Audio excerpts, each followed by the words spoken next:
অফিসে যাসনি? হ্যাঁ মা, আমার ফোনটা ঘরে ফেলে রেখে এসেছি তো, ফোনটা নিয়ে যাচ্ছি।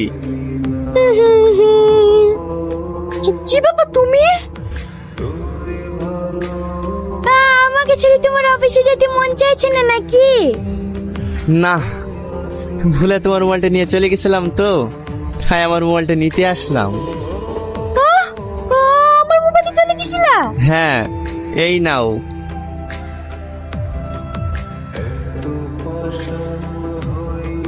কি হলো স্যার, দাঁড়িয়ে গেলেন যে? আসেন। হ্যাঁ হ্যাঁ, চাবিটা আমাকে দাও। কেনে স্যার? আমি একাই চলে যাব, তোমাকে আজ যেতে হবে না, তুমি বাড়ি যাও। কেনে স্যার? আমি কি কোনো ভুল করেছি? আমি যদি কোনো ভুল করে থাকি তাহলে আপনি আমাকে ক্ষমা করে দেন। আরে না না, তুমি কোনো ভুল করনি, তুমি বাড়ি যাও,